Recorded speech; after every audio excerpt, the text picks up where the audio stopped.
Здравейте хора, аз съм Електро и добре дошли в следващия клип на отглеждане на екзотични растения. Днес отново ще си говорим за Хилоцереус undulatus, за който си говорихме преди доста време.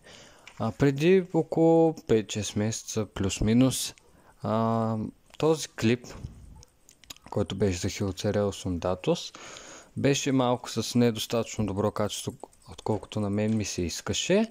Беше, мисля, че пролетта или зимата, както и да е, може да го намерите в канала, като напишете отглеждане на екзотични растения във Facebook, Драконов плод, част 2, или ако напишете Драконов плод в търсачката, или ако напишете, направо влезте в канала, за най-лесно. Днескашната тема на Хилоцереус undulatus е новото нещо, което открих за тях и новото нещо, което видях онзи ден. А именно, че моят Хилоцереус undulatus реши най-накрая да заложи цветни пъпки, които ще видите на вашите екрани. Както знаете, другото име на Хилоцереус undulatus е нощна кралица, така наречената нощна кралица. Друг кактус, субтропичен кактус, на който казват така, е, ако не греша,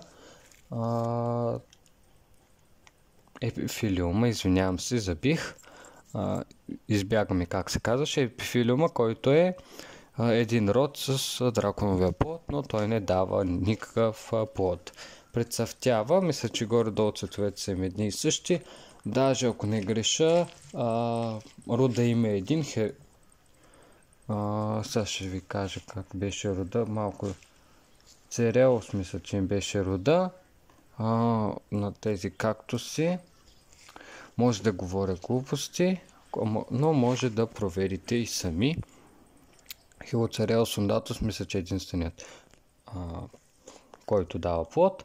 Цъфти между 1 и 2 часа българско време, плюс-минус. Възможно е някои сортове цъфтят и по-рано. Също друго нещо, което разбрах, е, че скоро все повече от нас ще го видим по магазините.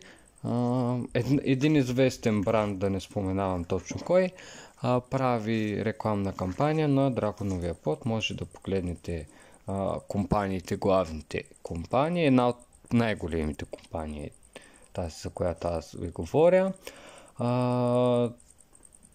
за да може да видите за какво става въпрос. Цял клип има в интернет, в Facebook страницата им качен. Докато аз ви говоря за Хилоцереус undulatus, ще виждате кадри от моето растение, за да добиете представа за растежа му през тези 9 месеца, проверих току-що, от предишният клип. Доста ми харесва това растение. Надявам се и на вас. Надявам се също да се абонирате, да харесате клипа и да ми напишете или да харесате коментара. Извинявам се, клипа, за да разбера, че ви е харесал клипа за драконовия плод. Сега ще видите пъпката. Ще ви прекача и снимки, ще кача и видео, предполагам, от самото растение, както и приближени растения, за да може да видите за какво става въпрос.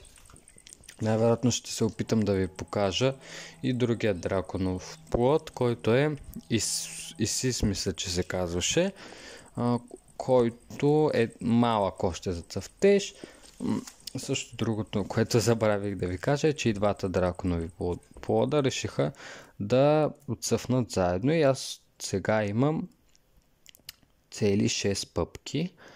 Надявам се тези пъпки да се развият до плод и да успеят да ме зарадват. Следващата седмица ще кача един малко по-различен клип, по-скоро информативен. Защото, както знаете, другата седмица, заповядайте, е нашата среща на любителите в Черноморец. Заповядайте, Коста България хотела. Ще се радвам да се видим там. Аз бях Електро. Надявам се клипа за драконов плод да ви е харесал. Заповядайте в Цитрусите в България, нашата Facebook група. Ще се радвам да ви помогнем с всичко, което можем. Благодаря.